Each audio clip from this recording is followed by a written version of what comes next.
నమస్కారం. TSPSC conduct చేసిన previous exams చాలా వరకు జిఆర్ఎల్స్ అనేవి రిలీజ్ చేయడం జరిగింది. ఇంకా మిగిలిపోయిన ఎగ్జామ్స్ జిఆర్ఎల్స్ కూడా తొందరలోనే వచ్చే అవకాశం ఉంది. అయితే సెలక్షన్ ప్రాసెస్ అనేది కొద్దిగా మార్పులు చేర్పులు చేయడం జరిగింది. నోటిఫికేషన్లో మెన్షన్ చేసిన దాంతో పోలిస్తే ఇప్పుడు కొన్ని చేంజెస్ అనేవి వచ్చాయి. సో ఆ చేంజెస్ అనేవి ఏంటి అనేది ఈ వీడియోలో చూద్దాం. దాంతోపాటు మీ ర్యాంక్ జిఆర్ఎల్లో ఎక్కడుంది, దాన్ని బట్టి నోటిఫికేషన్లో ఇచ్చిన వ్యాకెన్సీస్, సెలెక్షన్ ప్రాసెస్ అవన్నీ అప్లై చేసి మీకు అసలు జాబ్ వస్తుందా రాదా అని తెలుసుకోవడానికి ఉన్న ఒక మెథడాలజీని కూడా ఈ వీడియోలో చూద్దాం.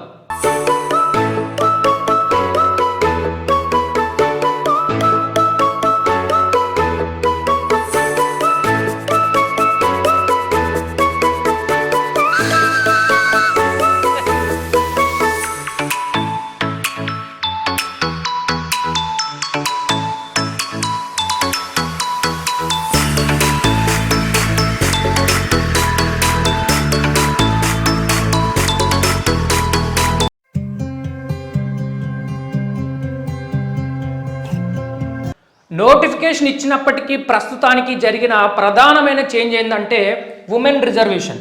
ఇది నోటిఫికేషన్ ప్రకారం vertical reservation with roster points అనేది ఇవ్వడం జరిగింది. వ్యాకెన్సీస్ అన్ని టేబుల్లో మీకు చూస్తే ప్రతి పోస్ట్ కూడా జనరల్ ఉమెన్ అని మెన్షన్ చేయడం జరుగుతుంది. ఇది ప్రస్తుతానికి హారిజంటల్ రిజర్వేషన్ వితౌట్ రోస్టర్గా మారింది. దీని మీద అంతకుముందు నుంచే ఎస్టాబ్లిష్ లాస్ ఉన్నాయి. సో ఆ లాస్ సరిగా ఫాలో కావట్లేదని చెప్పి చాలామంది అభ్యర్థులు కోర్టుకు ఎక్కడం జరిగింది. రకరకాల నోటిఫికేషన్స్ మీద కోర్టు కూడా దాని మీద విచారణ చేసి అంతకుముందున్న సుప్రీంకోర్టు జడ్జిమెంట్స్ అవి ఇవి ఫాలో అవ్వమని చెప్పేసింది. దాని మీద గవర్నమెంట్ కూడా మెమోస్ ఇచ్చింది. రీసెంట్గా జీవో నెంబర్ 3 కూడా ఇవ్వడం జరిగింది దీని మీద. ఇంకా దీనికి సంబంధించి సపరేట్ అమెండ్మెంట్స్ మనకు 1996 సర్వీస్ రూల్స్ ఉంటాయి. ఈ 1996 subordinate state and subordinate rules అని ఉంటాయి. దీని మీద అమెండ్మెంట్స్కి సపరేట్ జీవో ఇస్తామని చెప్పి ఈ జీవోలో మెన్షన్ చేయడం జరిగింది. సో దీని ప్రకారంగా ఉమెన్ని వెర్టికల్ నుంచి హారిజంటల్కి without earmarking any roster points to them అనేది ఒక మెయిన్ చేంజ్ జరిగింది. దీనివల్ల ఏమవుతుంది అనేది చూద్దాం ఇదే వీడియోలో. ఇక నెక్స్ట్ ఇంకొక చేంజ్ ఏముంటుంది సెలక్షన్లు అంటే, మనకు ఏ నోటిఫికేషన్ చూసినా టీఎస్పీఎస్ ఇచ్చింది టేబుల్లో ఈ 5% ఓపెన్ పోస్టులు అనేవి చూపించలేదు. జనరల్గా మనకున్న తెలంగాణ రూల్స్ ప్రకారం ఏంది, ప్రస్తుతం 95% local reservation, 5% open to all. ఈ ఓపెన్ టు ఆల్ అంటే గుర్తుపెట్టుకోండి, ఇది anybody including Telangana and other states. ఎవరు మెరిట్లు వస్తే, ఎవరికి మంచి మార్కులు వస్తే, ఎవరు టాప్లు వస్తే వాళ్ళకి. ఈ 5 పోస్టులకి అంటే 5% పోస్టులకి రిజర్వేషన్స్ ఉండవు, జెండర్ ఉండదు, లోకాలిటీ ఉండదు, అసలు ఏది ఉండదు. సో ఈ పోస్టులు అనేవి మనకు ఎక్కడ కూడా నోటిఫికేషన్స్లలో మెన్షన్ చేయలేదు. మనకు అన్ని పోస్టులని కూడా ఈ 95% పోస్టులుగా చూపించారు టేబుల్లలో. కానీ అందులో ఎక్కడో ఒక దగ్గర ఈ 5% పోస్టులు అనేవి దాగి ఉన్నాయి. అయితే దీనికి సంబంధించి రూల్స్ అనేవి గవర్నమెంట్ క్లియర్గా చెప్పలేదు. ఆ 5% పోస్టులు ఎక్కడున్నాయి, ఏ నోటిఫికేషన్లో, ఏ టేబుల్లో, ఏ కాలంలో ఉన్నాయి అనేది చెప్పలేదు. జనరల్గా అయితే ఇది యాజ్ పర్ ద సిస్టమ్ అంటే లా ప్రకారం అయితే ఇది టోటల్ పోస్టులలో 5% కావాలి. టోటల్ పోస్టులలో 5%. సపోజు ఏఎంవే తీసుకుంటే 113 పోస్టులు పడ్డాయి.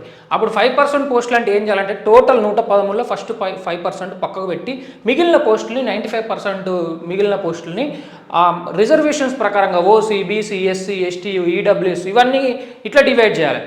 కానీ అట్లా చెయ్యలేదు. ఇప్పుడు ఇంకొంతమంది ఏమంటారు అంటే ఈ 5% పోస్టులు అంటే టోటల్ పోస్టులు కాదు సార్, 5% ఆఫ్ ఓసీ పోస్టులు అని అంటారు. యాక్చువల్గా అయితే నాకు తెలిసినంత వరకు తప్పు. ఇట్లా ఉండదు. టోటల్ పోస్టులలో 5% అంటే ఎప్పుడైనా. కానీ మనోళ్ళు ఏం చేస్తారు, ఓపెన్ పోస్టులకి వెళ్ళి 5% గుంజుతారా, లేకపోతే టోటల్ పోస్టులకి వెళ్ళి గుంజుతారా అనేది మనకు చెప్పట్లేదు. కానీ ఇది టేబుల్లో చూపించలేదు. ఈ 5% పోస్టులు అనేది ఒక చేంజ్ కూడా ఇప్పుడు ఇచ్చిన టేబుల్లో వ్యాకెన్సీస్లో చేంజెస్ అనేవి జరుగుతాయి. సో మనం అనుకున్న పోస్టులు ఉండొచ్చు, అందులో ఇంకా కొన్ని తగ్గొచ్చు. అవి ఓపెన్కి పోయే అవకాశం ఉంది. ఏదో ఒక దగ్గర అయితే పోతాయి. అది ఓసీ నుంచి తీస్తాడా, మొత్తం పోస్టులకి వెళ్ళి తీస్తాడా, ఎన్లకెళ్ళి తీస్తాడా అనేది వీ డు నాట్ నో.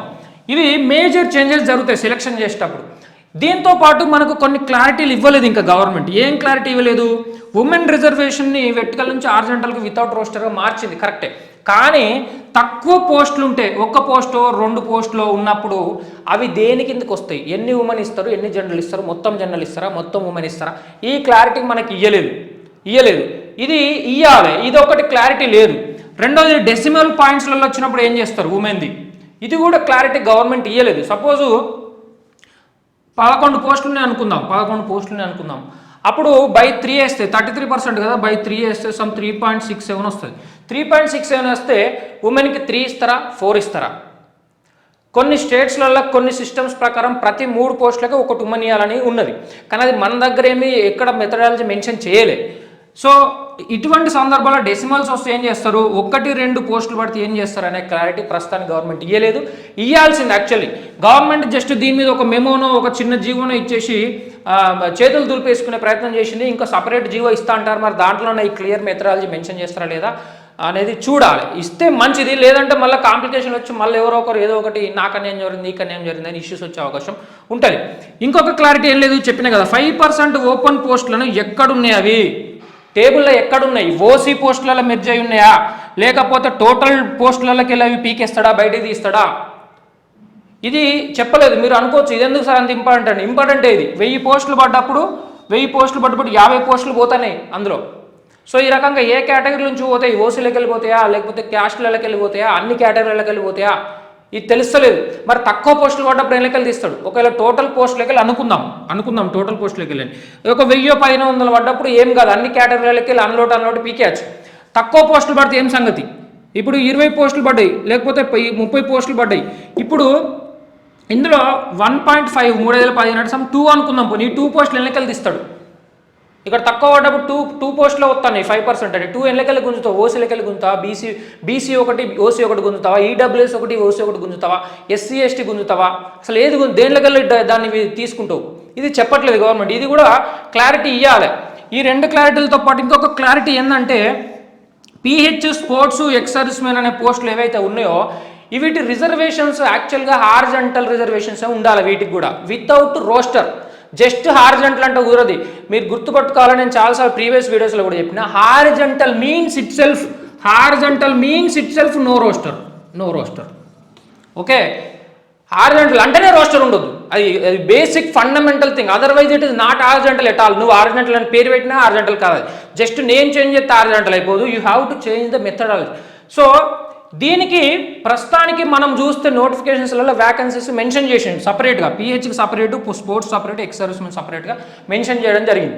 యాక్చువల్గా అయితే ఉమెన్తో పాటు ఇవి కూడా హారిజంటల్ సిస్టంలోకి మారాలి, అదే యాక్చువల్గా వితౌట్ రోస్టర్స్ వీటికి కూడా సేమ్. ఎప్పుడైతే ఉమెన్ ఈ 2 ఒకటే కేటగిరీ కిందకి వస్తాయండి, ఉమెన్ అయినా పిహెచ్ అయినా స్పోర్ట్స్ అయినా ఎక్స్ సర్వీస్ అయినా. మీరు ఇప్పుడు ఈ గవర్నమెంట్ ఇచ్చిన మెమోలు కానీ జీవోలు కానీ సుప్రీంకోర్టు జడ్జిమెంట్ ఏదైతే రాజేష్ కుమార్ దారియా అంటారో ఈ జడ్జిమెంట్ చూసినా కూడా మీకు క్లియర్గా ఫిజికల్లీ హ్యాండిక్యాప్డ్ ఉమెన్ ఇవన్నీ హారిజంటల్ రిజర్వేషన్స్ అని చెప్పి ఇవన్నీ ఒకటే బాస్కెట్లో చూపిస్తాడు. ఎక్కడ చూసినా అవి క్లబ్ అయి ఉంటాయి, ఒకటే బాస్కెట్, ఇవన్నీ ఒకదానికి చెందిన ఒక టైప్ ఆఫ్ కేటగిరీ ఆఫ్ పోస్టులు అనమాట. సో ఇది ఒక్కటే మార్చింది గవర్నమెంట్, మరి దీనిలో ఏం మార్పులు చేస్తలేదనేది చెప్పట్లేదు. అందుకని కొంతమంది పిల్లలు ఏం చేసిరంటే బార్డర్ మార్కులు ఉన్న వాళ్ళు కొంతమంది పిల్లలు గవర్నమెంట్కి లెటర్ పెట్టిరు, సిఎస్ మేడాన్ని కలిసిరు, టీఎస్పీఎస్సీ చైర్మన్ కూడా లెటర్ పెట్టిరు. సో అవన్నీ చేస్తారు. ఎందుకు బార్డర్ మార్కుల వాళ్ళు చేస్తారు ఇదంటే ఈ పిహెచ్ స్పోర్ట్స్ ఎక్స్ సర్వీస్మెన్ ఉన్నాయి కదా, వీటికి ప్రెజెంట్ 8 రోస్టర్ పాయింట్లు కేటాయించారు. 8 రోస్టర్ పాయింట్స్ రకరకాల ప్లేసెస్లలో 100 రోస్టర్ పాయింట్స్ అయితే 8 కేటాయించారు. అంటే ప్రతి 100 పోస్టులకి 8 పోస్టులు ఇవి ఉంటాయి. ఈ రోస్టర్ తీసేస్తే ఏమిద్దంటే ఈ 8 కాస్త ఓపెన్గా మారుతాయి, ఓసీగా మారుతాయి, ఓపెన్ కేటగిరీ పోస్టులా మారుతాయి. సో ఎవరైతే ఓసీ క్యాండిడేట్లు ఉన్నారో, లేకపోతే ఓసీ అంటే ఓసీ అనేం కాదు, అది ఎవరైనా కొట్టచ్చు, అది బీసీలు అయినా కొట్టచ్చు, ఎస్సీ అయినా కొట్టచ్చు, ఎస్టీ అయినా కొట్టచ్చు, మెరిట్లో ఉన్న వాళ్ళు ఎవరైనా కొట్టచ్చు. సో మెరిట్లో సెలెక్ట్ కావాల్సిన వాళ్ళు ఎవరైతే బార్డర్లు ఉన్నారో ఇవి వాళ్ళకి సపరేట్గా కేటాయించిన వాళ్ళ జాబ్ ఇక్కడ మిస్ అవుతుంది.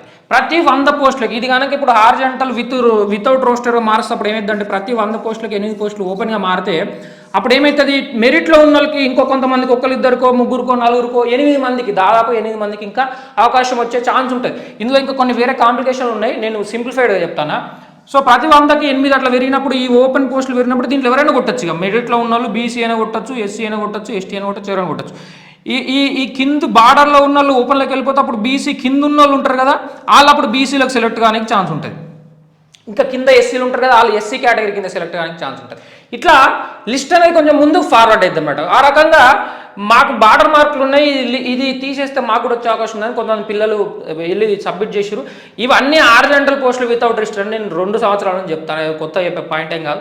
కాకపోతే ఇప్పుడు మళ్ళీ కాంటెక్స్ట్ వచ్చింది కాబట్టి మళ్ళీ ఒకసారి చెప్తాను. సో ఈ క్లారిటీ కూడా గవర్నమెంట్ ఇవ్వలే, ఈ క్లారిటీ కూడా ఇవ్వాలి. అసలు ఇవన్నిటికి సంబంధించి ఒక డీటెయిల్డ్ మెథడాలజీ ఇచ్చి మనకు క్లియర్గా జీవో ఇస్తే ఎటువంటి ఇష్యూస్ ఉండవు. డైరెక్ట్ రిక్రూట్మెంట్ మనకు 1:2 సెలక్షన్ లిస్టులు ఇచ్చుకోవచ్చు.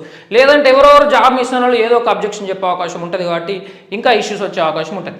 సో ఇదొకటి, దీనికేం లేదు, ఈ 3 క్లారిటీలు మన గవర్నమెంట్ ఇవ్వలేదు. మరి ఏమన్నా డీటెయిల్డ్ మెథడాలజీ ఇస్తుందా వచ్చే జీవోలో? ఇవ్వాలని నేను కోరుకుంటాను, ఇస్తా లేదా చూద్దాం. ఇప్పుడు ఏం చేద్దామంటే ఈ క్లారిటీ లేవు కాబట్టి వీటికి ఏవో ఒకటి మనం అజ్యూమ్ చేసుకోవాలి ప్రస్తుతం.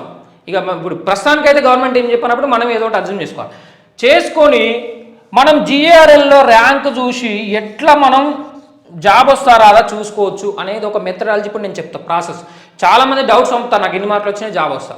సింప్లీ మీకు ఎన్ని మార్కులు వచ్చినాయి, మీ ర్యాంక్ ఎంత అనేది అంతా ఎగ్జాక్ట్లీ చెప్పడానికి లేదు. మరి ఏదో టాప్ 5, టాప్ 10, టాప్ 15 ఉంటుంది తప్ప కింద ఎక్కడో ఉన్నోళ్ళు వాళ్ళ ర్యాంకు మార్క్స్ చాలా మెసేజ్ పెడతాను, నాకు టీపీ వాళ్ళు ఎన్ని మార్కులు వచ్చినాయి, గ్రూప్ 4 ఎన్ని వచ్చినాయి, ఈ జోన్ ఇక్కడ ఉన్న ర్యాంక్ వస్తా. This is not enough, this data is not at all enough. మీ పైన ఎంతమంది ఉన్నారు, ఎవరున్నారు అది కూడా చూడాలి. ఎవరున్నారు, మీ కింద వాళ్ళు ఉన్నారు, మీరు ఎక్కడున్నారు, మీ జోన్లో మీ డిస్టిక్లో మీ ర్యాంక్ ఎంత, అందులో మీ కేటగిరీలో ర్యాంక్ ఎంత, అది మీరు ఉమెనా మెన్నా ఇవన్నీ చాలా చూడాల్సి వస్తుంది. జస్ట్ మీ డాటా సరిపోదండి. సో అందుకని అందరికి రిప్లైలు ఇవ్వలేము. కొంతమంది చెక్ చేసి చెప్పిన, కొంతమంది ఒక 10 మంది 20 మంది పెడితే సరే అని చెప్పి కూర్చొని చెక్ చేసి టేబుల్స్ మొత్తం ఆ ప్రాసెస్ మొత్తం చెక్ చేసి చెప్పిన. కానీ ఈచ్ ఇండివిజువల్కి చెప్పడం ఇది చాలా డిఫికల్ట్ టాస్క్ అవుతుంది. సో అందుకే ఈ వీడియో చేస్తాను. నేను ఇప్పుడు ఒకసారి ప్రాసెస్ ఎట్లా చూసుకోవాలి, మీ జాబ్ వస్తా లేదా అనేది ఎక్స్ప్లెయిన్ చేస్తా. కాకపోతే గుర్తుపెట్టుకోండి, ఇప్పుడు చెప్పే ప్రాసెస్ కూడా సబ్జెక్ట్ టు చేంజెస్. ఎందుకు సబ్జెక్ట్ టు చేంజెస్ అంటే ఇదొకటి క్లారిటీ ఇవ్వలేదు, ఇదొకటి క్లారిటీ ఇవ్వలేదు, ఇదొకటి క్లారిటీ ఇవ్వలేదు, ఈ 3 ఇంకా కన్ఫ్యూజన్ ఉన్నాయి. కాబట్టి ఇప్పుడు చెప్పే ప్రాసెస్లో కూడా అది మైనర్ చేంజెస్ జరగవచ్చు, అది గుర్తుపెట్టుకొని మీరు. కానీ ఇవి అజ్యూమ్ చేసుకొని మనం ముందుకు పోదాం. ఆ ప్రాసెస్ ఏందన్నది ఇప్పుడు చూద్దాం.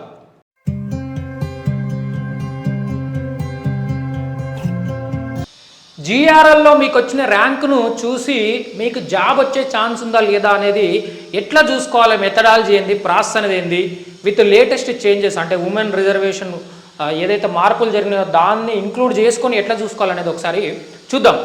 అయితే మీరు గుర్తుపెట్టుకోవాలి, ఇప్పుడు చెప్పే ప్రాసెస్ ఏది కూడా అబ్జల్యూట్ కాదు. ఓకే, ముందే చెప్తున్నా, ఇందులో మైనర్ చేంజెస్ వచ్చే అవకాశం ఉంది. ఎందుకుంది అంటే ఉమెన్కి తక్కువ పోస్టులు ఉంటే ఎట్లా చేస్తారు, 1 పోస్ట్ 2 పోస్ట్ ఉంటే ఎట్లా చేస్తారు చెప్పట్లేదు. రెండోది డెసిమల్స్లలో వస్తే ఉమెన్కి ఎట్లా చేస్తారు, 10 పోస్టులు ఉన్నాయి అప్పుడు బై 3 వేస్తే సంథింగ్ పాయింట్లలో వస్తుంది, అప్పుడు ఎట్లా వేస్తారు ఇది చెప్పట్లేదు. అంతేకాకుండా స్పోర్ట్స్ పీపుల్కి ఏమి ఇస్తారు రిజర్వేషన్స్, వాటికి వెర్టికల్ ఇస్తారా, హారిజాంటల్ ఇస్తారా, రోస్టర్ ఉంచుతారా చెప్పట్లేదు. ఇది ఒక 5% స్టేట్ వైడ్ ఓపెన్ పోస్టులు ఉన్నాయి, వాటికి ఎట్లా చేస్తారు, ఇవేవి క్లారిటీ లేదు. కాబట్టి వాటి మీద ఇంకా క్లారిటీ వస్తే చిన్న చేంజెస్ జరగవచ్చు, మేజర్ చేంజ్లు కాదు. కానీ ఇప్పుడు చెప్పే దాంట్లో కొన్ని ర్యాంకులు మిస్ అయ్యి ఇంకొంతమంది ఇంక్లూడ్ అవ్వడం, లేకపోతే ఇంకా ఎక్స్ట్రాగా రావడం, ఇవన్నీ జరిగే అవకాశాలు ఉంటాయి. సో ఇదొకటి. రెండోది ఏంటంటే 1:2 లిస్ట్ గురించి నేను చెప్పట్లేదు, నేను చెప్పేది ఎగ్జాక్ట్లీ సెలెక్ట్ అయ్యేటోళ్ళ గురించి చెప్తాను. ఎక్కడికి ఆగిపోద్ది సెలెక్ట్ ర్యాంకు, సెలెక్ట్ అయ్యేటోళ్ళు, కట్ ఆఫ్ ర్యాంక్ అని చెప్తాను. యాక్చువల్గా నేను చెప్పే ర్యాంకుల కన్నా ఇంకా చాలా మంది 1:2లో ఉంటారు. ఎందుకంటే నంబర్ ఆఫ్ పోస్టులకు డబుల్ పిలవడం అవకాశం ఉంది. కాబట్టి మనకు సర్టిఫికేట్ వెరిఫికేషన్కి ఈ చెప్పే ర్యాంకులు కాకుండా ఎక్స్ట్రా పీపుల్ కాల్ వస్తుంది వెరిఫికేషన్, కానీ జాబ్ వస్తారా అది డోంట్ నో. అదే కాకుండా ఇంకా ఫ్యాక్టర్స్ ఏమున్నాయి, ఒకవేళ నేను చెప్పిన ర్యాంకులు వాళ్ళు ఎవరన్నా ఈ ప్రాసెస్లో ఎక్కడైతే కట్ ఆఫ్ అంటారో ఆ కట్ ఆఫ్ లోపల ఉన్న వాళ్ళు ఎవరన్నా అటెండ్ కాకపోయినా సర్టిఫికేట్ వెరిఫికేషన్, లేదా వాళ్ళ సర్టిఫికెట్లు ఇన్వాలిడ్ అయినా ఏమన్నా ఇష్యూస్ వచ్చి, సపోజ్ ఇప్పుడు బీసీ అని పెడతారు అప్లికేషన్లో, వాళ్ళకి నాన్ క్రిమినల్ లేరు, ఇప్పుడు సర్టిఫికేట్ ఉండదు, వాళ్ళు పోతే ఏమైతుంది అప్పుడు ఓపెన్ కింద కన్వర్ట్ చేస్తారు వాళ్ళని, ఎన్సీఎల్ లేకపోతే చేసినప్పుడు అప్పుడు చేంజెస్ రావచ్చు. సో ఈ ప్రాసెస్ ఏమి ఫిక్స్డ్ కాదని చెప్తున్నాయి, ఇవన్నీ ఫ్యాక్టర్స్ ఉన్నాయి. అదే కాకుండా ఎవరైనా జాబ్ వదిలిపెట్టుకోవచ్చు, వచ్చి కూడా తర్వాత ఎవరైనా రిలింక్విష్ చేస్తే అప్పుడు నెక్స్ట్ ర్యాంకర్స్కి వస్తాయి. సో ఇప్పుడు ఏవైతే చెప్తున్నానో అదేం ఫిక్స్ కాదు, ఇవన్నీ ఫ్యాక్టర్స్ ఉన్నాయి. అదంతా గుర్తుపెట్టుకొని మనం ముందు పోదాం. జస్ట్ నేను ప్రాసెస్ మెయిన్గా ఎక్స్ప్లెయిన్ చేస్తాను. ఈ ర్యాంకులు ఫిక్స్ అని కాకుండా మెయిన్గా ప్రాసెస్ ఎట్లుంటుంది అనేది ఒకసారి చూద్దాం. నేను ఎగ్జాంపుల్గా టీపీబీఓ తీసుకున్నా, ఇది జోనల్ పోస్ట్ చాలా రకాల నోటిఫికేషన్, డ్రగ్ ఇన్స్పెక్టర్ ఉంది, ఏఎంబీ ఉంది, రకరకాలు ఉన్నాయి. కొన్ని మల్టీ జోనల్ పోస్టులు ఉన్నాయి. గ్రూప్ 4 తీసుకుంటే డిస్ట్రిక్ట్ పోస్ట్ ఉంది, డిస్ట్రిక్ట్ ఉంటుంది, జోనల్ ఉంటుంది, మల్టీ జోనల్ ఉంటుంది. సో ఇక్కడ మనం గుర్తుపెట్టుకోవాల్సింది ఏంటంటే సెలెక్షన్ అనేది ఎప్పుడు కూడా అది జోనల్ పోస్ట్ అయితే జోనల్గా చేస్తారు, మల్టీ జోనల్ అయితే మల్టీ జోనల్గా చేస్తారు, డిస్ట్రిక్ట్ అయితే డిస్ట్రిక్ట్ వైజ్ చేస్తారు. మీకు టోటల్ జనరల్ ర్యాంకింగ్ లిస్ట్తో పని లేదు. మీ ఆ పోస్ట్ జోనల్ అయితే జోనల్ ర్యాంక్తోని, లేదా డిస్ట్రిక్ట్ అయితే డిస్ట్రిక్ట్ ర్యాంక్తోని, మల్టీ జోనల్ అయితే మల్టీ జోనల్ ర్యాంక్తోనే పని. ఇది టీపీబీఓ తీసుకున్నా కాబట్టి ఇది జోనల్ పోస్ట్ కాబట్టి ఎగ్జాంపుల్గా జోన్ 2 తీసుకుంటాను నేను. జోను 2 తీసుకుంటారు. 7 జోన్లు ఉన్నాయి. అన్ని జోన్స్ మనం తీసుకుని ఎక్స్ప్లెయిన్ చేయడం కుదరదు. జోన్ 2 తీసుకుని అందులో 3 కేటగిరీస్ చెప్తా. ఓసీ కేటగిరీ ఒకటి, బీసీ బి కేటగిరీ ఒకటి, ఎస్సీ కేటగిరీ ఒకటి చెప్పడం అనేది జరుగుతుంది. సో ఇంతవరకే నేను ఎక్స్ప్లెయిన్ చేస్తా. అన్ని కేటగిరీస్కి ఇట్లనే సేమ్ ప్రాసెస్ అనేది ఫాలో అవ్వడం జరుగుతుంది. ఇప్పుడు ఏదైతే ఎక్స్ప్లెయిన్ చేస్తున్నా అన్ని పోస్టులకి, అన్ని కేటగిరీస్కి, అన్ని నోటిఫికేషన్లకి ఇదే మెథడాలజీ ఉంటుంది. ఇందులో మైనర్ చేంజెస్ ఏమైనా ఉండొచ్చు depending on the future government తీసుకొచ్చే మెథడాలజీస్ ఏమైనా ఉంటే దాన్ని బట్టి మార్పులు వచ్చే అవకాశం ఉంటాయి. సో టీపీబీకి సంబంధించి ఇప్పుడు ఒకసారి చూద్దాం. ఇంతే కాకుండా అయితే ఇంకొక పాయింట్ మీకు చెప్పలే. ఈ పీహెచ్, స్పోర్ట్స్, ఎక్స్ సర్వీస్మెన్ ఇవన్నీ ఆర్జెంటల్ వితౌట్ రోస్టర్ అంటే అవి ఓసీఏ కన్వర్ట్ అయితే కానీ మనం మాట్లాడుకున్నాం అప్పుడు తీసేస్తే. అయితే మరి అప్పుడు వాళ్ళకి రిజర్వేషన్ పీకేసినట్ట కాదు, వాళ్ళ రిజర్వేషన్ అంతే ఉంటుంది. వీళ్ళకి ఇచ్చే 4% ఎక్కడ పోదు, స్పోర్ట్స్కి ఇచ్చే 2% ఎక్కడ పోదు. వాళ్ళు మెరిట్లో సెలెక్ట్ అయితే మెరిట్లో ఉంటుంది, కేటగిరీలో సెలెక్ట్ అయితే కేటగిరీలో ఉంటుంది. అంతేగాని వాళ్ళ రిజర్వేషన్స్ ఏం పోవు. జస్ట్ మెథడాలజీ ఆఫ్ సెలెక్షన్ అనేది ఒకటి మారుతుంది. ఆ టాపిక్ మొత్తం నేను ఇప్పుడు దీనిలో ఎక్స్ప్లెయిన్ చేయట్లేదు. ఓన్లీ నేను ఉమెన్ది మాత్రమే చేంజ్ తీసుకొని చేస్తాను. ఒకసారి జోన్ 2 పోస్టులకు సంబంధించి చూద్దాం.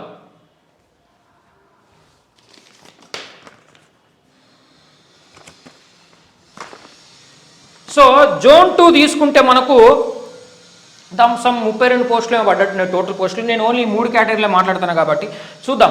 ప్రస్తుతం ఉన్న టేబుల్ ఏమని ఇచ్చిండు? ఓసీ జనరల్ 9 అని ఇచ్చిండు, ఉమెన్ 3 అని ఇచ్చిండు. ఇప్పుడు ఎప్పుడైనా ఓపెన్ పోస్టులు ఫస్ట్ సెలెక్ట్ చేస్తారు, తర్వాత క్యాస్ట్ వస్తాయి. ఎప్పుడైనా ఓపెన్ ఫస్ట్ చేస్తారు, తర్వాత క్యాస్ట్. ఇక్కడ ఇంకోటి గుర్తుపెట్టుకోవాలి, ఇందులో నేను 5% ఓపెన్ పోస్టులు ఇది కూడా తీసుకోవట్లే. 5% total state open, other states open పోస్టులు ఉంటాయి. అవి ఇళ్ళకెళ్ళి డిడ్డి చేస్తారో తెలుస్తలేదు కాబట్టి అది కూడా మనం కన్సిడర్ చేస్తున్నాం. ఇవన్నీ ఫ్యాక్టర్స్ అజ్యూమ్ చేసుకుని పక్కన పెట్టేసి ఓన్లీ ఉమెన్ చేంజ్ ఏదైతే జరిగిందో దాని బేస్ మీదనే మనం మాట్లాడుతున్నాం. సో ఇది ఇప్పుడు 9-3 ఉన్నాయి. ఇంతకు ముందు ఉన్న ప్రకారం ఏం జరిగేదంటే ఈ 9 పోస్టులు టాప్ 9 ర్యాంకర్లను చూసి వాళ్ళకి ఇచ్చేటోళ్ళు, తర్వాత 3 ఉమెన్లను చెక్ చేసి 3కి ఇచ్చేటోళ్ళు కింద. కానీ ఇప్పుడు ఏమవుతుంది, ఈ ఉమెన్ అనేది సపరేట్ చూపారు, ఈ 2 మెర్జ్ అయ్యి జస్ట్ ఓసీ అని చూపిస్తాడు. ఓసీ అని ఎన్ని చూపిస్తాడు? 12 అని చూపిస్తాడు. 12 అని చూపిస్తాడు. 9, 3, 12 ఉన్నాయి. ఇప్పుడు ఏం చేయాలంటే మీకు ఇచ్చిన జిఆర్ఎల్ ఉంది కదా, ఆ జిఆర్ఎల్లో అన్ని జోన్స్ మిక్స్ అయి ఉంటాయి, అందరి ర్యాంకులు మార్కుల వైజ్ కాబట్టి. అది కాకుండా మీ జోన్ సపరేట్ తీసుకోవాలి. జోన్ 2 జిఆర్ఎల్ సపరేట్ తీసుకోవాలి. జోన్ 2 గురించి మాట్లాడుతున్నాం కాబట్టి ఈ జిఆర్ఎల్ అలా టెలిగ్రామ్ గ్రూప్లో నేను పోస్ట్ చేసిన అన్ని జోన్స్ సపరేట్ జిఆర్ఎల్స్ పెట్టిన. టీఎస్పీఎస్ పెట్టలేదు, అది మనల్ని సపరేట్ చేసి పెట్టిరు అది. సో అది పెట్టిన తీసుకుంటే ఇప్పుడు ఓసీ 12 పోస్టులు వచ్చింది కదా, ఇది పీకేయాలి. చేంజ్ అంటే ఇది చేంజ్ అవుతుంది, ఇది ఇట్లా ఉండదు. ఇక ఈ ఉమెన్ అని ఇట్లా చూపించకుండా ఇట్లా మీరు చేసి చూపిస్తారు. రోస్టర్స్ లేవు వాటి వల్ల చూపించరు. ఇప్పుడు ఏం చేయాలి? టాప్ 12 ర్యాంకులు చూసుకోవాలి. టాప్ 12 ర్యాంకులు ఇన్ జోన్ 2 జిఆర్ఎల్ గురించే మాట్లాడుతున్నా, గుర్తుపెట్టుకోండి. మళ్ళీ ఇప్పుడు ఏది మాట్లాడినా జోన్ 2 జిఆర్ఎల్తోనే మాట్లాడుతున్నా, టోటల్ జిఆర్ఎల్ గురించి మనం మాట్లాడలేము. ఓకేనా? ఇట్లనే ఈచ్ జోన్ చేసుకోవాలి మీరు. ఈచ్ జోన్కి ఈచ్ కేటగిరీ ఇప్పుడు చెప్పే ప్రాసెస్ ఏదైతుంటే అట్లనే. సో 12 ఉన్నాయి, 12 ర్యాంకులు టాప్ జోన్ 2 చూసుకుంటే మనకి ఏమేమి వచ్చినాయి, ఎక్కడ దాకా వచ్చినాయి అంటే 82nd ర్యాంక్ దాకా వచ్చినాయి. 82nd ర్యాంక్ దాకా. అయితే 82nd కాకపోయినా ఇందులో మాట్లాడుతున్నాం కాబట్టి 1 to 12 ర్యాంక్స్ తీసుకున్నాం కదా. 1 to 12 ర్యాంక్స్ తీసుకుంటే టోటల్ మెన్నే ఉన్నారు. జోన్ 2 టాప్ 12 ర్యాంక్స్ తీసుకుంటే అందరు మెన్నే ఉన్నారు. ఇప్పుడు ఇది ఎక్కడ దాకా వచ్చింది? 12th ర్యాంక్ దాకా వచ్చింది. 10, 11, 12 దాకా వచ్చినాయి. అయితే మరి ఉమెన్కి పోస్టులు ఇవ్వాలి కదా. ఉమెన్ని సపరేట్ చూపించకుండా మెర్జ్ చేసినంత మాత్రాన ఉమెన్కి ఇవ్వాల్సిన పోస్టులు ఏమి పోవు. వాళ్ళకు ఉండాల్సిన 33% ఏదో 1/3 అంటారో అవి ఉంటాయి. అవి ఎట్లుంటాయి అనేది చూద్దాం. ఇప్పుడు టోటల్ మెన్ వచ్చారు. మెన్ వస్తే మరి ఉమెన్కి 3 1/3 ఇవ్వాలి కదా. 1/3 అంటే ఎంత? ఓసీ 1/3 అంటే 4 పోస్టులు. 4 పోస్టులు ఉమెన్కి ఇవ్వాలి. ఇక్కడ చూడండి, మీరు ఒక క్రిటికల్ పాయింట్ అబ్జర్వ్ చేయట్లేదు. చాలామంది ఏమనుకుంటారు, ఉమెన్ది ఆర్జెంటల్ మారవడం వల్ల పోస్టులు వాళ్ళకి తగ్గిపోతాయి, అందరు జనరల్ దానికి పెరుగుతాయి అనుకుంటారు. కాదు, ఇక్కడ పెరిగింది ఉమెన్కి. చూడురి, జనరల్గా అయితే వాళ్ళు చూపించిన ప్రకారం ఇది ఉండేది, అంటే ఉమెన్కి 3 ఉండే, కానీ ఇప్పుడు హార్జంటల్ వితౌట్ రోస్టర్ చేస్తే 4 అయినాయి చూడురి, 4 అయినాయి. అట్లా ప్రతిసారి పెరుగుతుందని కాదు, మళ్ళీ కొన్నిసార్లు తగ్గుతుంది, కొన్నిసార్లు పెరుగుతుంది. It depends on various factors అండి. జస్ట్ రోస్టర్లు మీకు హార్జంటల్ వేసిన మాత్రం తగ్గిపోతాయేమో అనే అది కూడా లేదు. ఇప్పుడు మీరు అబ్జర్వ్ చేయండి, ఇక్కడ 3 ఉండాల్సిన యాక్చువల్గా 4 అయినాయి చూడండి. సో 4 మరి 4 ఇక్కడ లేరు కదా. 12 ర్యాంకులు చెక్ చేసినాం, 12 ర్యాంకులకి ఇచ్చినాం, ఇస్తే 4 ఉమెన్ రాలే. మరి అలా ఇంక్లూడ్ చేయాలి కదా. ఇప్పుడు ఏం చేస్తారంటే 9, 10, 11, 12 ఈ 4 కింద బాటం ఉన్న 4 ఎగరగొడతారు. ఎగరగొట్టి ఈ 4 ప్లేసులల్లా ఉమెన్ని ఇంక్లూడ్ చేయాలి. అయితే ఉమెన్ టాప్ 12 లేరు కదా, అప్పుడు ఎక్కడికి వెళ్ళి పిక్ చేయాలి? కిందికి వెళ్ళి పిక్ చేసుకుంటూ రావాలి. కిందికి వెళ్ళి పిక్ చేసుకుంటా వచ్చి ఈ బాటం ఉన్న 4 ఎగరగొట్టి ఈ 4 ప్లేసులలో ఉమెన్ని ఇంక్లూడ్ చేయడం జరుగుతుంది. ఇప్పుడు టాప్ 12లో లేరు కాబట్టి కింద నుంచి పిక్ చేయాలన్నాం కదా. కింద నుంచి ఉమెన్ ఎక్కడెక్కడ దొరుకుతున్నారు అనేది ఒకసారి ర్యాంకులు చెక్ చేస్తే మనకు 13th ర్యాంక్ జోనల్లా 13th ర్యాంక్ దగ్గర దొరుకుతారు, 14th ర్యాంక్ దగ్గర దొరుకుతారు, 28th ర్యాంక్ దగ్గర దొరుకుతారు, 35th ర్యాంక్ దగ్గర దొరుకుతారు. జోనల్ ర్యాంకులు చెప్తాను. ఇది జిఆర్ఎల్ ర్యాంకులు చూస్తే ఇది 85th స్టేట్ వైడ్ జిఆర్ఎల్లో 85th ఉన్నది, 89th ఉన్నది, తర్వాత 153 ఉంది, 171 ఉంది. సో ఈ 4 తీసుకొచ్చి వీళ్ళ క్యాస్ట్లు ఏమన్నా కానీ వీళ్ళ క్యాస్ట్లు యాక్చువల్లీ ఒక్కొక్కటి ఉన్నది. ఇప్పుడు 13th ర్యాంక్ అంటే 85th ర్యాంక్ వాళ్ళది బీసీబీ ఉంది, 89th వాళ్ళది ఓసీ ఉంది, 28th వాళ్ళది బీసీబీ ఉంది, 35th వాళ్ళది అంటే 171 ర్యాంక్ వాళ్ళది ఎస్టీ ఉంది. ఏదన్నా కానీ మెరిట్లో ఉన్న వాళ్ళు ఓపెన్లో పోతారు, ఏ క్యాస్ట్ అన్నా కానీ. సో వీళ్ళందరినీ 4 తీసుకొచ్చి ఈ 4 డిలీట్ చేసి వీళ్ళు డిలీటెడ్ ఫ్రమ్ వేర్ ఓసీ పోస్టులు డిలీట్ చేసి 4 ప్లేస్లలో ఈ 4 ఇంక్లూడ్ చేస్తారు. ఇప్పుడు చూడు 12 పోస్టులలో ఎంతమంది ఉంటారు? 12లో మెన్ను 8 ఉంటారు, ఉమెన్ 4 ఉంటారు. ఉమెన్ పోర్షన్ ఫుల్ఫిల్ అయింది, 1/3 ఫుల్ఫిల్ అయింది. ఇది ప్రస్తుతం జరిగే మెథడాలజీ ఇదన్నమాట. అర్థమైంది కదా. ఫస్ట్ ఏం చేసిరు, ఓసీ పోస్టులని జనరల్ ఉమెన్ కాకుండా 2 మెర్జ్ చేసి 12గా చూపించారు. 12గా చూపించి ఈ 1/3 ముందే చేయొద్దండి, అట్లా ఉంచాలి, అది ముందే చేసుకోవద్దు. 12 అన్నారు. 12 అన్నప్పుడు ఏం టాప్ 12 ర్యాంక్స్ ఇన్ జోన్ 2 చూసుకుంటే 1 నుంచి 12 దాకా తీసుకుంటే మనకు ఇక్కడ దాకా వచ్చినాయి. ఇక్కడ 12 మందిని తీస్తే 12 మందిలో ఉమెన్ 1/3 మెయింటైన్ అయ్యారా లేదా చూడాలి. ఈ 12 మందిలో కనుక ఆల్రెడీ ఉమెన్ 4 వచ్చిర్రు అనుకుందాం. ఆల్రెడీ ఈ ఉమెన్కి సపరేట్ చూడకుండా డైరెక్ట్ 12 మందిని టాప్ ర్యాంకర్లను చూసినప్పుడు ఉమెన్ ఆల్రెడీ అందులో 4 మెయింటైన్ అయ్యారు అనుకుందాం. అప్పుడు ఇక ఈ 4 ఎక్స్ట్రా పిక్ చేసి లేదు, అట్లే ఉంటుంది. 5 అయ్యారు అనుకుందాం, ఎక్కువ అయ్యారు అనుకుందాం, 33% కంటే ఎక్కువ అయ్యారు. అప్పుడు ఏమైనా డిలీట్ చేస్తారా? లేదు. అప్పుడు కూడా ఏం చేసు లేదు. అంటే డైరెక్ట్ ర్యాంకులు చూసినప్పుడు మెరిట్ బేస్ మీద 33% ఆర్ ఎక్కువ ఉమెన్ ఉంటే ఏం చేంజెస్ జరగవు. 33% కంటే తక్కువైనప్పుడు ఎంత తక్కువైందో అంతమందిని కింది నుంచి పిక్ చేయాలి. సపోజ్ ఇక్కడ 4 ఎవ్వరు సెలెక్ట్ కాలే కాబట్టి దీంట్లో కింది నుంచి 4 పిక్ చేసినావు. ఈ టాప్ 12 ర్యాంకుల్లో 2 ఉన్నారు అనుకుందాం ఆల్రెడీ ఉమెన్. అప్పుడు ఇంకెంతమందిని పిక్ చేయాలి? కిందికి వెళ్ళి ఉమెన్ని 2 పిక్ చేస్తారు. అప్పుడు 4 చేయరు. అప్పుడు ఎంతమందిని చెప్తారు? 2. అప్పుడు ఏమవుతుంది? వీళ్ళిద్దరే వస్తారు. అప్పుడు వీళ్ళు రారు మళ్ళా. సో ఎంతమంది తక్కువ పడతారో అంతమందిని పిక్ చేయడం జరుగుతుంది. ఒకవేళ 33% ఆల్రెడీ ఇందులో టాప్లో ఉన్నా, అంతకన్నా ఎక్కువ పర్సెంట్ ఉన్నా మెరిట్ బేస్లో ఇక నెక్స్ట్ లిస్ట్ ఏం చేంజ్ చేసిన లేదు, ఇక వీళ్ళందరినీ పిక్ చేసినది ఉంటుంది. కానీ ప్రస్తుతం మన కేసులో జోన్ 2 తీసుకుంటే టాప్ 12 తీసుకుంటే ఎవ్వరు ఉమెన్ లేరు కాబట్టి యాక్చువల్గా 4 ఉండాలి కాబట్టి యాజ్ పర్ దేర్ పర్సంటేజ్ 4 మందిని కిందలను బాటములని పీకేసి 4 పిక్ తీసుకొచ్చి కింద నుంచి ఉమెన్ని తీసుకొచ్చి ఇక్కడ వేసినాం. సో ఇప్పుడు ఉమెన్ ఎక్కడ కట్ అయింది? Women OC. ఇప్పుడు చూడండి జనరల్ ఎక్కడ కట్ అయింది అంటే ఇందులో 8th ర్యాంక్ జోనల్ ఎవరు ఉన్నారో వాళ్ళ దగ్గర కట్ అయింది. అదే ఓసీ ఉమెన్ ఎక్కడ కట్ అయింది? ఇక్కడ కట్ అయింది. Zonal rank 35th, state wide GRL ఏమో 171 ఉన్నది వాళ్ళది. ఓకేనా? ఇక్కడ కట్ అయిపోయింది. ఇప్పుడు ఇది ఇట్లుంచా. ఓసీ అయిపోయింది, ఇక ఓసీ సెలెక్షన్ అయిపోయిందండి. ఇప్పుడు ఏం చేద్దామంటే ఈ 4 ఉన్నారు కదా, మరి వీళ్ళు 4కి జాబులు రావా సార్? ఉంది ఛాన్స్. ఎప్పుడు వస్తుంది? వీళ్ళకు వేరే క్యాస్ట్ రిజర్వేషన్ ఉంటే అప్పుడు దాంట్లో వీళ్ళు క్యాస్ట్లకు పోవడం జరుగుతుంది. ఈడబ్ల్యూఎస్ ఉంటే ఈడబ్ల్యూఎస్ పోతాడు, బీసీ ఉంటే బీసీ పోతాడు, ఎస్సీ ఉంటే ఎస్టీ పోతాడు. ఒకసారి చూద్దాం. మన కేసులో వీళ్ళు నలుగురు బీసీబీలే ఉన్నారు, నలుగురు బీసీబీలో ఉన్నారు. ఇప్పుడు ఏమైతుందంటే ఈ నలుగురిని బీసీబీ కన్సిడర్ చేయడం జరుగుతుంది. అక్కడ బీసీబీ పోస్టులు అన్ని ఉంటే అందరికి వస్తుంది, లేకపోతే తక్కువ ఉంటే అప్పుడు గీళ్ళకు టాప్ వాళ్ళకు వస్తుంది. అది కూడా చూద్దాం. ఇప్పుడు బీసీబీ పోస్టులు చూసుకుంటే జోన్ 2లో మనకి ఎట్లా ఇచ్చారంటే బీసీబీ చూసుకుంటే జనరల్ ఒకటి ఇచ్చారు, ఉమెన్ ఒకటి ఇచ్చారు, జనరల్ ఒకటి ఉమెన్ ఒకటి ఇచ్చారు. ఇప్పుడు ఇవి రెండు మారుతాయి, రెండు కలిపి మెర్జ్ అవుతాయి. అప్పుడు ఏమవుతుంది, బీసీబీ రెండు అని చూపిస్తాడు. చూపించి ఏం చేస్తాడు, ఇక్కడ రిజెక్ట్ అయిన వాళ్ళు ఉన్నారు కదా, వాళ్ళ బీసీబీలు ఎవరైనా ఉన్నారా చూస్తే నలుగురు ఉంటే గీ ఇద్దరిని కన్సిడర్ చేస్తాం, తీసుకొచ్చి ఇలా ఇన్లేస్తాం. అయితే మరి 2కు 2 మెన్నికే పోతున్నాయి కదా, ఈ 2లో ఏమన్నా ఉమెన్కి కేటాయించాలనా? ఇగో గిదే గవర్నమెంట్ క్లారిటీ ఇవ్వాలి.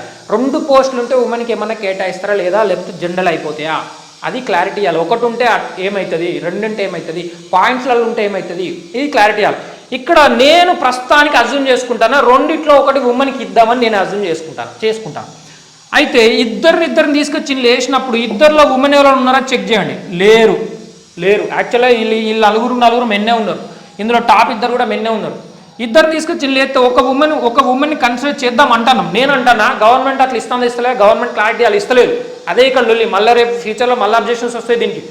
సో ఒక ఉమెన్ కన్సిడర్ చేద్దాం అనుకుంటే అప్పుడు ఏం చేయాలి, ఇతనికి మాత్రమే ఇస్తారు, ఇతనికి ఇయర్, మళ్ళీ ఇతనికి ఇయర్, వీళ్ళ ఈ లెవెల్కి ఇయర్ ఉన్నాయా రెండులో 2కు 2 మెరిట్ బేస్ చూస్తే ఒక్కరు కూడా ఉమెన్ లేరు. అప్పుడు ఏం చెప్తారు, మళ్ళీ బాటం అని వీకేసి ఒక్కరిని మాత్రమే ఉంచి ఇంకొక ఉమెన్ని పిక్ చేయాలి. ఉమెన్ని పిక్ చేస్తే బీసీబీ ఉమెన్ ఎక్కడికి వస్తుంది, మళ్ళీ ర్యాంక్ అంటే కిందికి పోయి పిక్ చేయాలి. కిందికి పోయి పిక్ చేస్తే ఎక్కడి నుంచి అనుకుంటారు పిక్ చేసేది, ఇగో ఇది తర్వాత నుంచి చేయాలి. ఇక్కడ ఆల్రెడీ ఓసీ ఉమెన్ కట్ అయింది, వీళ్ళని కన్సిడర్ చేయొద్దు. ఇక వీళ్ళు ఏ క్యాస్ట్ అని ఉండాలి, వీళ్ళు కన్సిడర్ కాకుండా కిందికి వెళ్ళి పిక్ చేసుకుంటూ పోవాలి. ఉమెన్ బీసీబీ అయి ఉండాలి. అప్పుడు అట్లా పోతే ఎక్కడికి వచ్చింది, 41 rank, zonal rank 41, state wide rank 207 కాడికి వచ్చింది. ఈమె బీసీబీ ఉమెన్. ఇగో ఈమెను తీసుకొచ్చి ఒక పోస్ట్లో జడ్జ్ చేస్తారు, ఒక పోస్ట్లో కథం బీసీబీ క్లోజ్. ఇప్పుడు ఏముందా, బీసీబీ అయిపోయింది, ఓసీ అయిపోయింది. ఇప్పుడు మీకు అర్థమవుతుంది కదా. అదే ఇక్కడ 2 పోస్టులు సెలెక్ట్ చేసేటప్పుడు ఈ ఇద్దరిని సెలెక్ట్ చేసేటప్పుడు ఇద్దరిలో ఒకరు ఉమెన్ ఉంటే ఆల్రెడీ అప్పుడు గీమె రాదు. కానీ లేరు కాబట్టి వచ్చింది. ఒకవేళ గవర్నమెంట్ 2కు 2 జనరలైజ్ చేస్తా ఉమెన్కి ఇయ్యనంటే అప్పుడు కూడా ఏమో రాదు, అప్పుడు వీళ్ళిద్దరే వేస్తారు. లేదా ఇక్కడ ఇద్దరిని సెలెక్ట్ చేసేటప్పుడు 9, 10 ఇద్దరు ఉమెన్ ఉంటే అప్పుడు ఏం చేంజ్ అది, ఇద్దరికి ఉమెన్ ఇచ్చిస్తారు అంతే. అందులో మళ్ళీ ఉమెన్ ఒక్కళ్ళు ఎక్కువ అయ్యారు అంటే వాళ్ళని డిలీట్ చేయాలి అనేది లేదు. వాళ్ళు అట్లే ఉంటారు, అప్పుడు వాళ్ళని ఏం బీకేస్ట్ ఉండదు. సో ఈ ఏ కేసులో కూడా చేంజ్ కాదు, కేవలం ఇందులో ఉమెన్ లేరు అండ్ ఒక పోస్ట్ ఉమెన్కి ఇద్దాం అనుకున్నప్పుడు అట్లా పోతుంది అనమాట. ఇప్పుడు ఎస్సీ తీసుకుంటే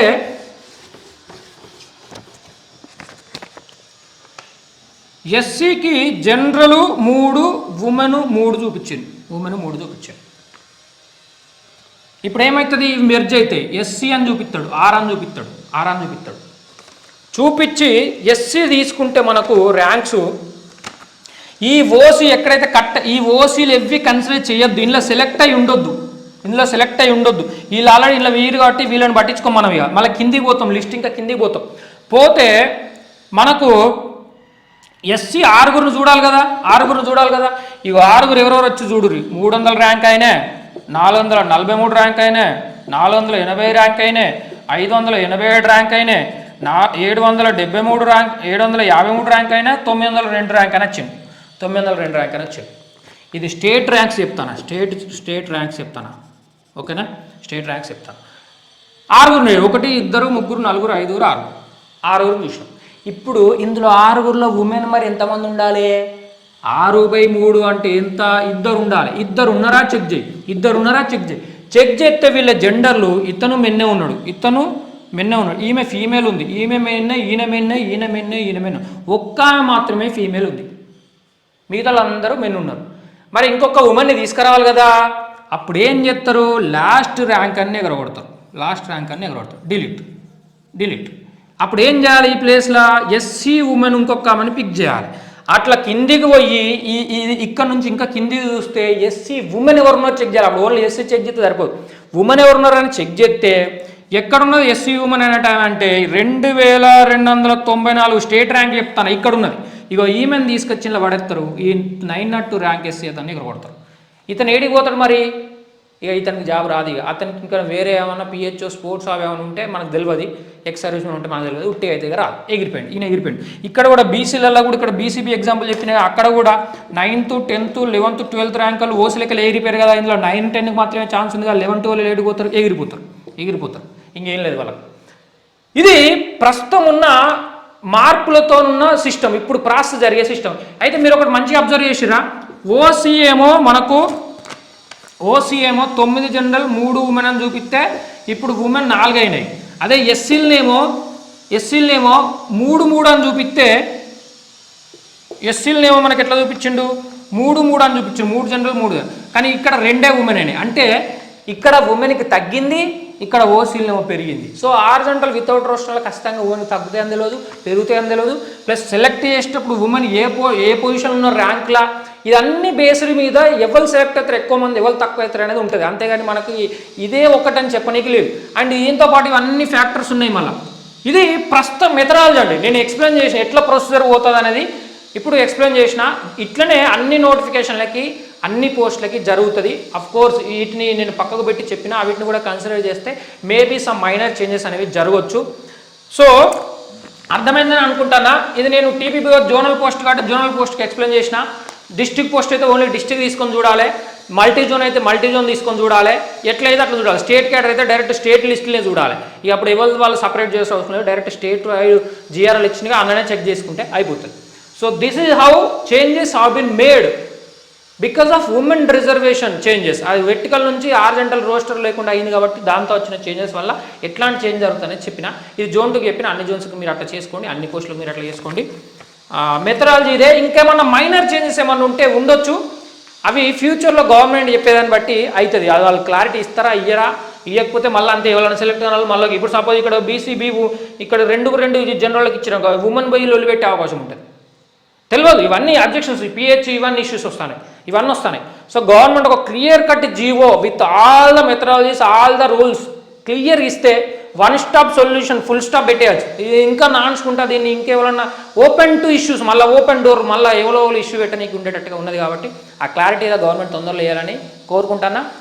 వీటికి సంబంధించి అప్డేట్స్ ఇంకేమైనా ఉంటే మన టెలిగ్రామ్ గ్రూప్లో పెట్టడం జరుగుతుంది. అండ్ ఈ ఎగ్జాంపుల్ ఏదైతే నేను చెప్పినో దీన్ని ఈ టీపీబీఓ పోస్ట్ల వ్యాకెన్సీ టేబుల్ అండ్ ఆ జిఆర్ఎల్ ర్యాంకు ఎవరెవరు సెలెక్ట్ అయ్యారని చెప్పానో అది నేను కింద డిస్క్రిప్షన్లో పెడతా పీడిఎఫ్. మీకు మళ్ళీ కావాలంటే ఒకసారి చూసుకుంటే దాని ప్రకారంగా మీరు చేసుకోవచ్చు.